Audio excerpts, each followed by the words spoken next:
Welcome to episode 1, bitch.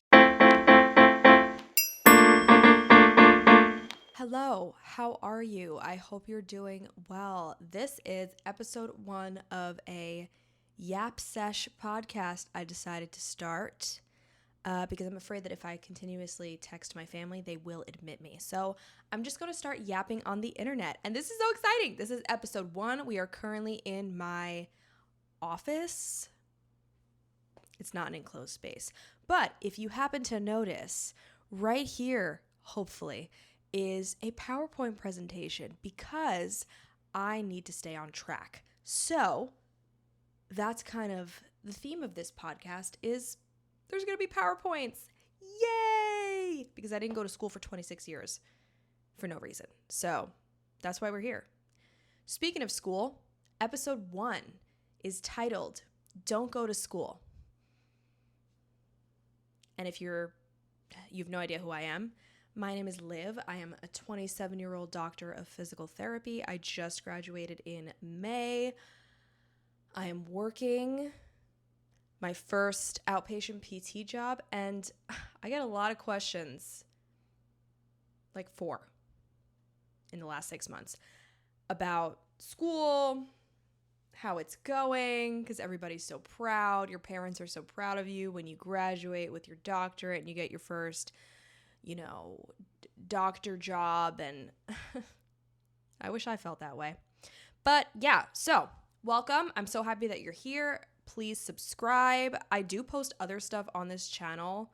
Well, I haven't since like last year, but I will be posting other stuff on this channel because I am trying to hang up the boots, as some people say, or hang up the stethoscope. You could tell that I don't use that very often. Hang up the goniometer, okay? So, the reason that I decided to do this title is a little bit of rage bait. Obviously, I'm joking. Please, good God, go to school, especially at this stage in the divided states of America where too many uneducated people are voting. The purpose, though, of me, talking about this is because I feel like nobody talks about,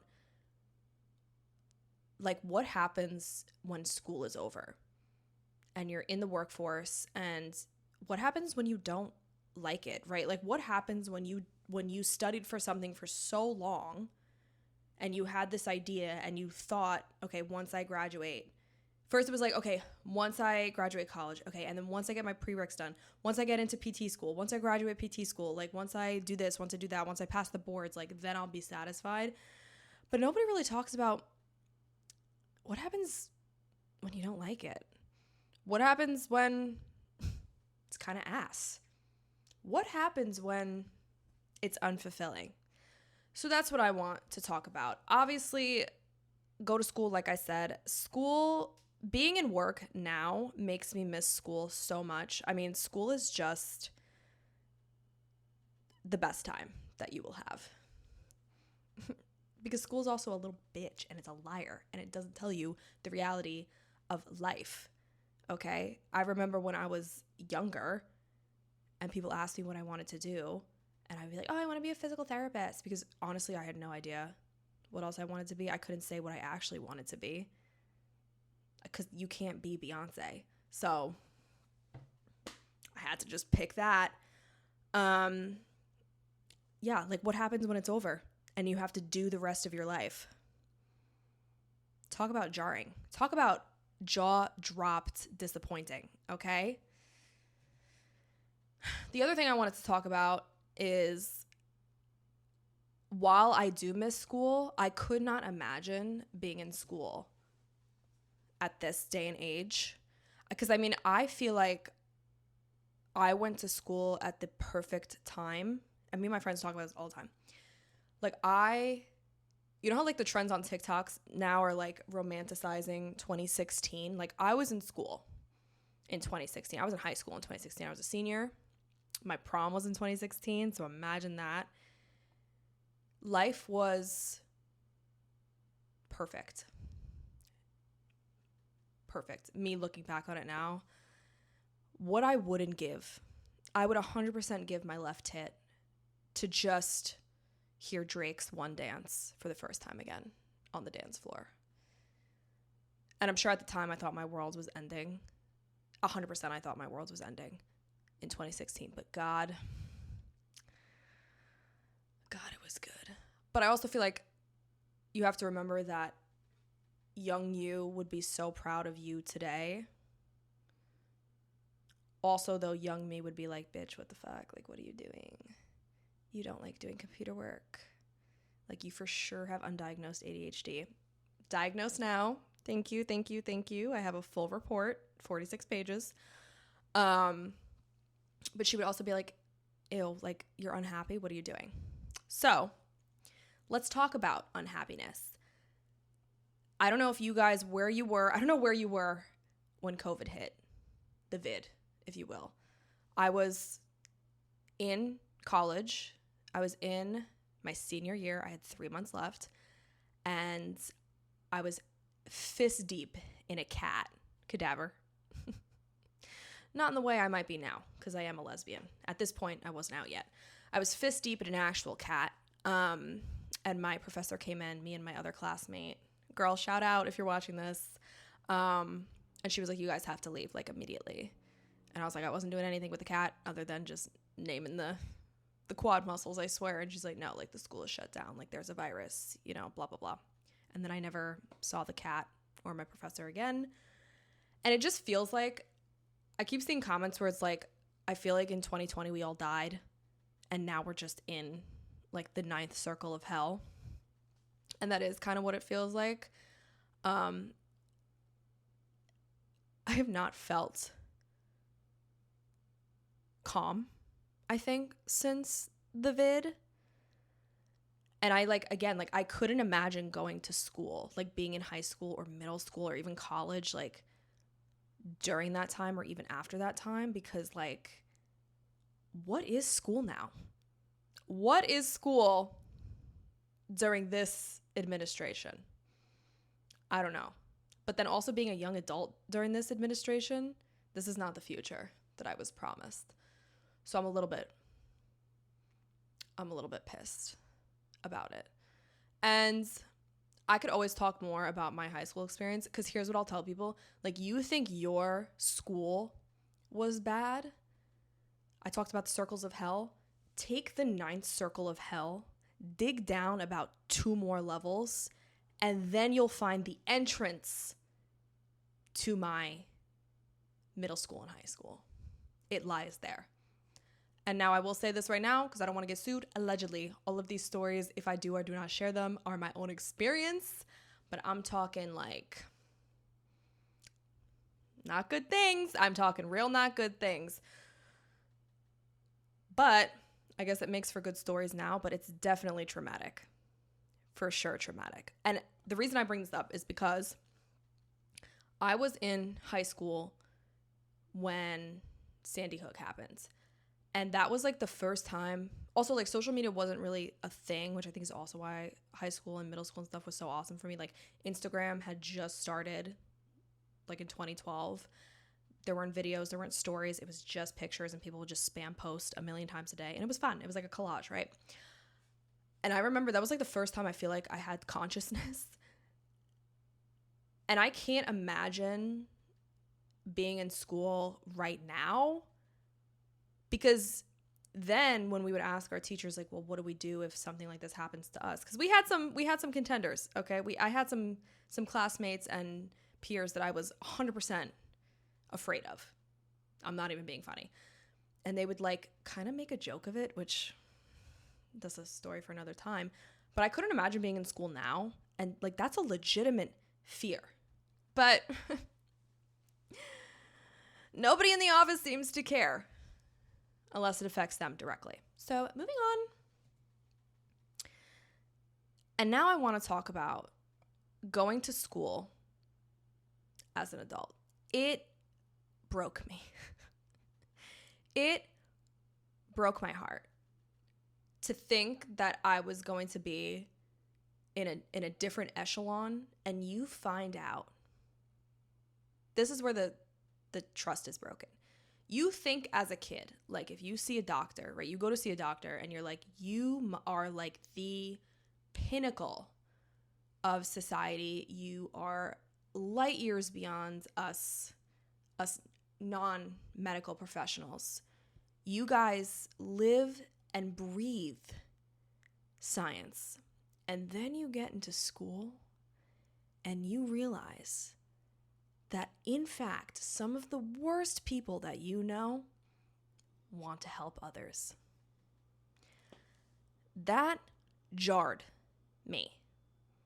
And on top of that, they still act like they're in high school. Why are we 25 plus being told by a professor to stop talking during class? Like we're 11. Yeah. Some of those people are treating you right now. I won't name names, but if the vibe is off, you're probably right. The other thing is, the other reason that I think I'm struggling with working now in healthcare is it doesn't feel, not that it doesn't feel like I'm making a difference, because it does, and here's what I'll say. I've done a lot of jobs. I've worked my entire life, okay, since I was 13, 14, always had a job. Had tons of jobs that I've hated. Jobs that I don't like currently. I'm a fantastic employee. Just because I don't love it doesn't mean I'm not good at it, okay? I'm a Renaissance woman, okay? Just because I don't love it doesn't mean I'm not good at it. And I will always give 100%, even if I don't want to give 100%. Okay? But I think one of the reasons it doesn't feel fulfilling is because I'm consistently trying to just keep up with the quota and finagle numbers to make sure that patients are getting care. And a lot of the times, unfortunately, the patients that I'm seeing don't really want to be there, or they're there to just check it off of their list. The other thing is AI. What the fuck is that? What the hell is that? That's insane. If you don't know also, because you don't, I just moved from New York City, where I'm born and raised, to Seattle. My girlfriend is from Seattle. Oh, by the way, I'm gay. So if you're not into that, click off now. Boo. Okay? But yes, she is from here. This is a huge tech city. I cannot believe it. I feel like I'm in Wall-E when they're on the ship and everybody is just glued to their screens. Nobody knows how to talk to each other. If you bump into someone, they don't like look up and say sorry. They just like walk through you. I like shared a story on my TikTok, 100% true if you want to go check it out, about my experience thus far here. But AI is huge here. And I mean, AI is big all over. Although I have started to see commercials for ChatGPT, and I'm like, I wonder if they're just like running out of money.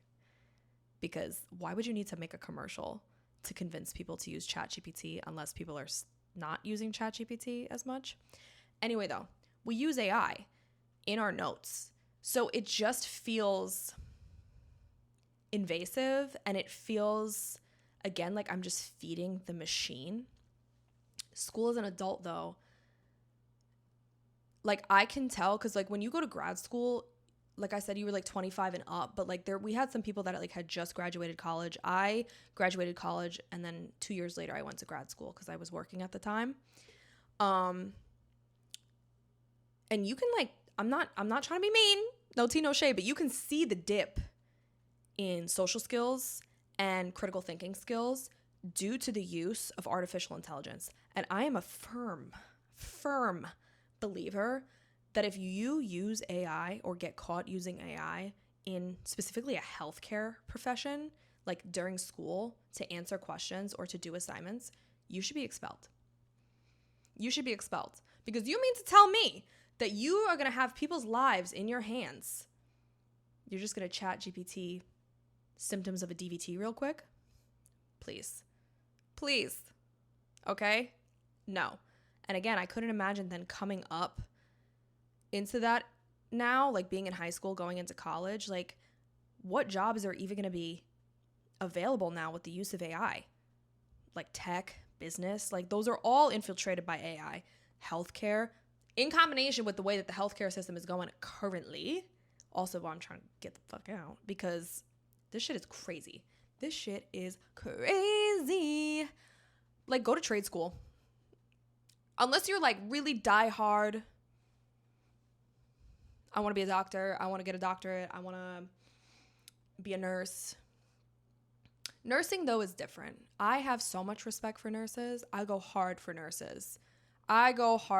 Because they, and physical therapy assistants. Me and a physical therapy assistant, I will always have mad respect for nurses and physical therapy assistants. The people that get shit on consistently in the healthcare industry, but in my opinion, they carry. Matt, love them. But in terms of like going down the route of like being able to diagnose and treat and stuff and like tech and business, like AI is taking over all of that. Like I would become a plumber or an electrician or like an HVAC technician or barista. Honestly, I've had 6 pumpkin spice lattes in 3 days. And they weren't divided evenly. Call me a cracker. I love me a pumpkin spice latte. Yeah, but nobody prepared me. Also because I don't think schools are prepared to educate on how AI is going to affect the world. Also though, because like once you graduate, they don't really give a shit. They don't care where you end up. That was the other thing that like broke my heart, is like after I graduated, all these professors that I like thought I had formed relationships with, they don't care. It's a business. And like no hate to them, right? They're consistently seeing like so many cohorts. Like it's impossible to, but it's like, like I just flew the nest and I have nowhere soft to land at all. So that's real shitty. Now we're going to get into currently what is going on with me, and I'm sure a lot of new grads, not just in physical therapy, but just like in healthcare in general. So I made this really nice little visual aid, because what the fuck is happening? 40-hour work weeks, it doesn't seem like a lot. It's criminal. And I do 4/10s because I thought like having a 3-day weekend was going to give me enough time to recharge, and also like if I could be there as little as possible, that would be money. Every day I come home and I feel like I got kicked right between the legs. Every day. I wake up, I get there by 7. I try to get there by like 6:45, right? So I have time to prep and blah, blah, blah, and like finish whatever. I don't leave until like 5:45. I get home. My girlfriend does the same thing. She's also a physical therapist. She gets home a little bit later than I do because she works farther away. Then we just pass out because we're so tired. And then it comes time when like my Friday rolls around and I have that like day off and I'm like, I physically can't do anything. Like there have been nights, I'm going to fully admit, that I haven't showered because I'm like, I'm so tired that the thought of having to take care of myself makes me physically itchy. So I'd just rather not. Yeah. Nobody told me that it sucks. And I don't know if that's just like a US thing. It has to be.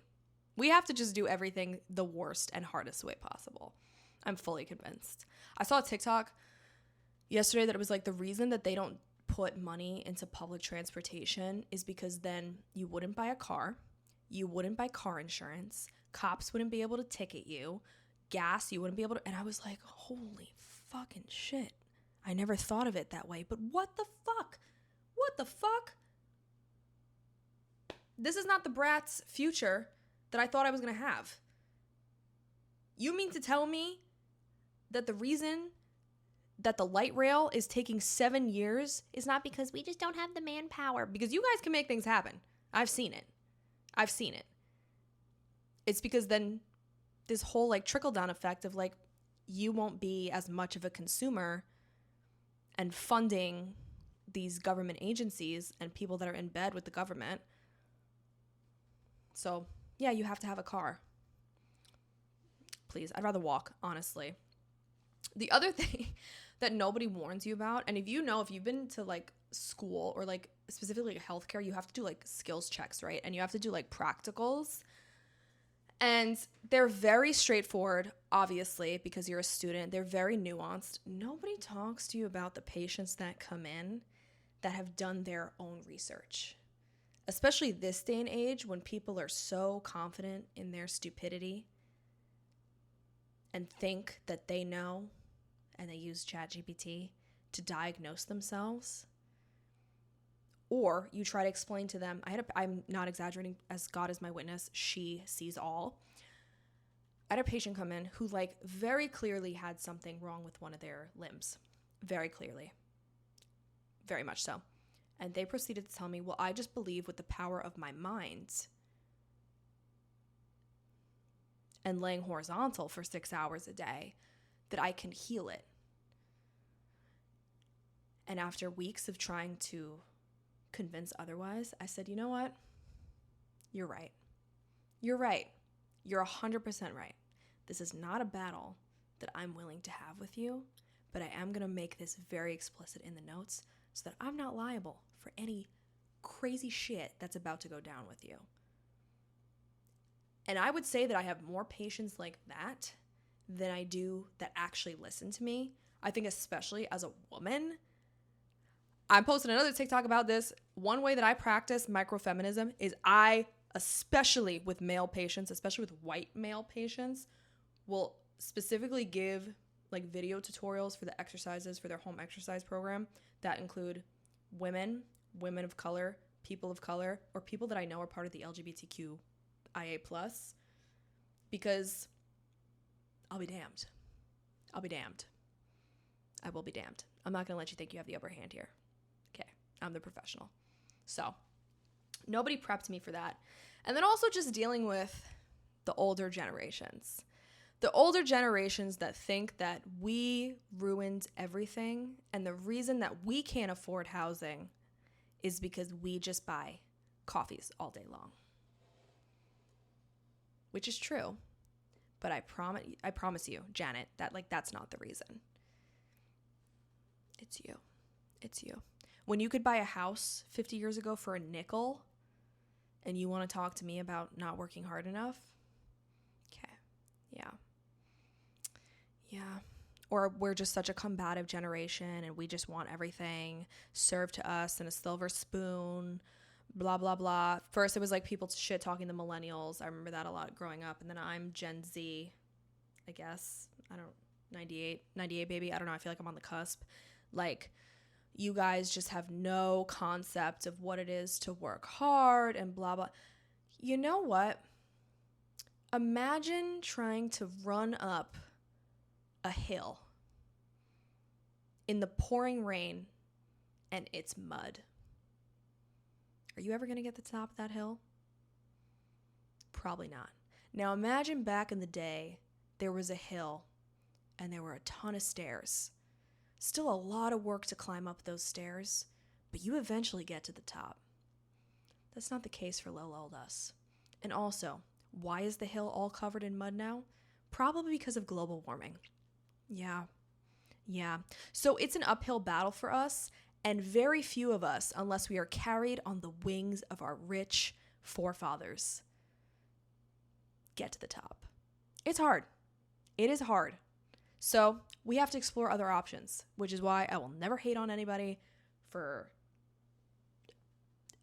choosing a different career path. Okay, I had a dream the other night that I was a scripper, and I was happy.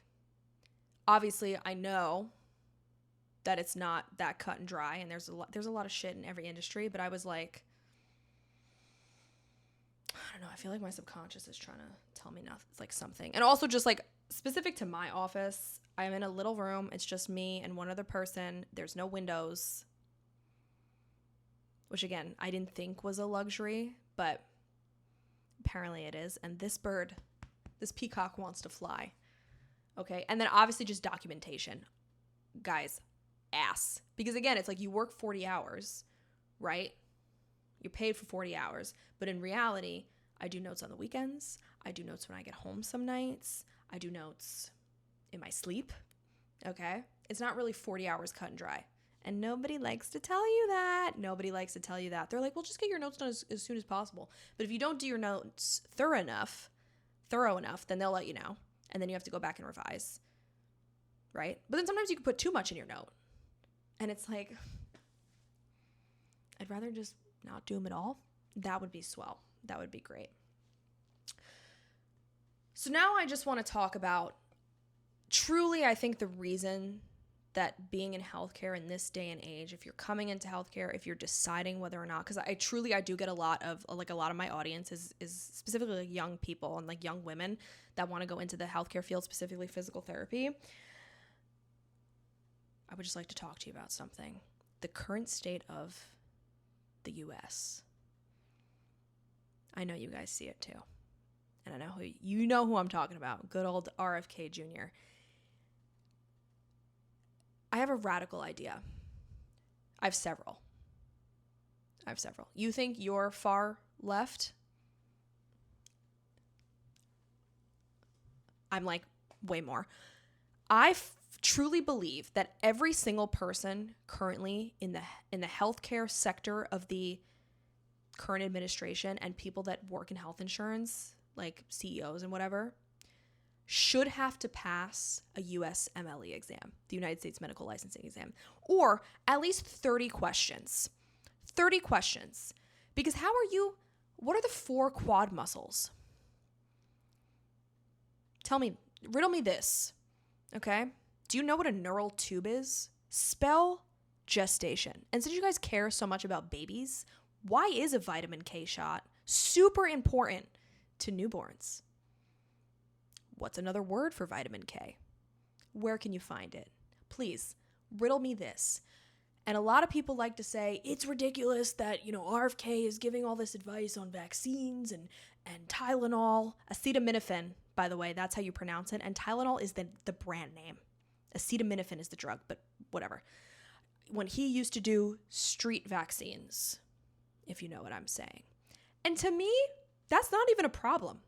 There are a lot of people, even in my personal life, who are victims of substance abuse, who have recovered, who haven't, that give fantastic advice and help the community, right? And they don't shy away from their past, but they use their story to help others. Mr. RFK doesn't do that. Junior doesn't do that. He walks around acting like his shit don't stink. When I know that his piss is thick, okay? Since fucking talking is so difficult for you, pop a Ricola and sit down, okay? Let this heal. It's starting to piss me off. But that is the reason also why it's an uphill battle, specifically if you want to go into healthcare, because it's like I'm fighting against people that do their own research. What the hell? You already are convinced that acetaminophen is going to give you autism. And what's crazy is that's not even a theory. It's been proven that it doesn't. So now it's not even a debate of like we're talking about evolution. We're arguing about evolution, which my high school boyfriend didn't believe in evolution. I remember the minute that I found that out, I was like, oh, some of us truly don't evolve. But it's not even like we're arguing about a theory. Like, science is fact. And we're starting to just not believe that. So then as healthcare providers, what am I supposed to do with that? You believed that the rapture was going to happen. You had an event that's supposed to be unpredictable marked down on your calendar. How am I supposed to convince you of something? I cannot. And alas, I won't. I refuse. Because it's a waste of my time and it's a waste of my energy. And nobody talks to you about that. People talk about, oh, you have difficult patients. What about difficult patients right now? Could you imagine being a pediatrician right now? No. Could not imagine. Could you imagine? Or an OB-GYN? No. Absolutely not. So, in light of this, in moments like these, in dark times, did you guys do that TikTok trend where it was like, the movie that was most popular when you were 10 years old is like the theme of your year? Do you know what movie I got? The Dark Knight. And it's holding to be true. But my current path for success, living in the life that I'm currently living, is this. This is what my day-to-day looks like. I wake up. I panic. I have caffeine, so I'm panicking, but I'm a little bit quicker. Okay, so I can get out the door and panic again in the car. I try my goddamn best. Because like I said, just because I don't like something doesn't mean I won't do it well. And you'll never know I don't like it. Actually, you probably will, because I show stuff on my face very frequently. Then I eat lunch, typically in my car, because at least a car has windows. Okay? Call my mom quite frequently, but the reason for this is also to stop doing that because she does have concern. And then I'm consistently uncomfortable. Physically, emotionally, mentally uncomfortable. And now recently what I've started to add is trusting my gut. Because I know when I don't like something, and my whole life I've done this thing where I'm like, I know I don't like it, but other people think it's good for me, so I should just do it. I'm not doing that anymore. Hence this little shindig that we're having right now. And then I go to sleep and I wake up and I do it again. And that's what's happening right now. So I say this because, and I tell you the truth because, and obviously this is my personal experience, but I think a lot of people romanticize the degree. I don't have my actual diploma. It's in New York, so I had this little makeshift one made. But they don't talk about what it's like when the hype dies down, when the celebrations are over, when your boards are passed, right? When you sign that job offer. And again, this is my experience. This is also the experience of someone who is very neurodivergent. Okay? A little spice in your life. It's a lot. It's hard. And again, it's not just the job. You have to look at the context as well of the worlds that you're currently living in. It's a lot on you, and it's a huge mental toll. And that's why I can frequently peruse the physical therapy Reddit. And I'm not the only one that's feeling this way, which is comforting for me. But there's got to be a better way, which is why I am going back to my personal training roots and online content. Because listen, healthcare is expensive. We need as much free knowledge as we can get because we need to protect ourselves. Because in the event of a goddamn civil war, what do you have aside from your body and your strength? God, I'm joking. Well, if you believe, I believe in her. You know, she's peace and love. So I think that's my calling. That's my mission. That's my little mission. But yeah, I hope you enjoyed episode 1. Like I said, every week I'm going to do a different little PowerPoint just so we can stay on track. I promise it won't be all gloom and doom. Okay, but like I said, I'm trying to hang up the Goni. Okay, so if you have any ideas or topics that you want me to touch on, leave them in the comments below. Follow me on Instagram and TikTok and subscribe to this YouTube channel. I love you guys. I hope you have a great week. Hang in there. If you think you are the only one feeling the feelings that you're feeling, whatever they apply to, you are not. Okay? We're a team. And even if I just met you, I love you, and I'll see you guys next time. Bye.